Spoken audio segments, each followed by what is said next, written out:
दोस्तों, कल के एपिसोड में आपने देखा कि सीरत और कार्तिक आपस में झगड़ते हैं और कार्तिक सीरत को अपने साथ जाने के लिए कहता है और सीरत उसे मना कर देती है। आज के एपिसोड में आप देखेंगे कि सीरत और कार्तिक झगड़ते होते हैं। तभी कार्तिक सीरत को कहता है कि तुम पिछले 2 तारीखों से कोर्ट में नहीं गई हो।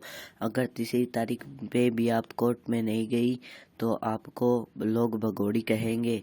और तभी वह अपनी पैंट में से एक छल्ला निकाल कर सीरत को दिखाता है और उस पर सीरत की बॉक्सिंग करते हुए की फोटो होती है और सीरत उस छल्ले को हाथ में लेकर रोने लगती है और उसे फेंकने ही वाली होती है। तभी कार्तिक कहता है कि सीरत रुको, तुम्हें तुम्हारा सपना पूरा करना है और तुम्हारी अम्मा ने मुझे एक आखिरी इच्छा बताई थी। तभी सीरत रुक जाती है और वह कहती है कि मेरी अम्मा की आखिरी इच्छा क्या थी, तुमने मुझसे छुपाई क्यों?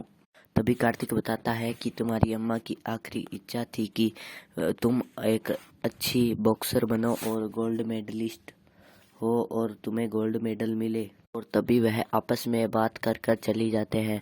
और अगले दिन सुबह कार्तिक अंकल आंटी को ब्रेड पकोड़े बनाकर खिला रहा होता है। तभी का सीरत उसे देखकर कहती है कि कार्तिक को तो यहाँ आए 2 दिन भी नहीं हुए, तभी वह अंकल आंटी के साथ कितना घुल मिल गया है।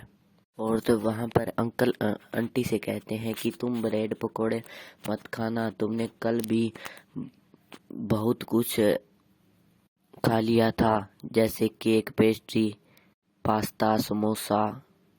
और अंकल आंटी से आपस में बहस करते रहते हैं। और तभी कार्तिक उन्हें चाय बनाकर लाकर पिलाता है और तभी घर की बेल बजती है और अंकल आंटी कहते हैं कि कोई बैंक वाला होगा, वहाँ पर ही उसे साइन कर कर भेज देते हैं और वह बैंक वाले के साइन करने चले जाते हैं।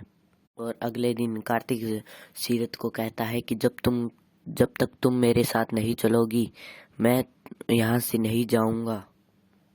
और शाम को सीरत अपने कमरे की डेकोरेशन बिगाड़ रही होती है और वह लाइटों को नीचे गिर जाती है। कार्तिक बाहर से गेट बजाता है और तभी सीरत गेट खोलती है और वह कहती है कि कार्तिक तुम यहाँ क्या कर रहे हो?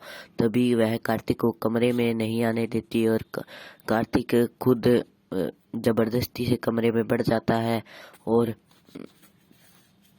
कार्तिक उस तार में उलझ जाता है और वह गिर जाता है। और कार्तिक कहता है कि वट माई लक, और मेरी कितनी फूटी हुई किस्मत है। और वो दोनों लड़ने लगते हैं। सीरत कार्तिक को अपने कमरे से बाहर निकालती होती है। वह कहती है कि कार्तिक तुमने पहले से ही मेरे लिए बहुत कष्ट उठाए हैं, तुम बहुत कुछ दुख झेल चुके हो, अब नहीं हम तुम्हें कुछ दुख भी झेलने देंगे। आज के एपिसोड में बस इतना ही, मिलते हैं अगले एपिसोड में।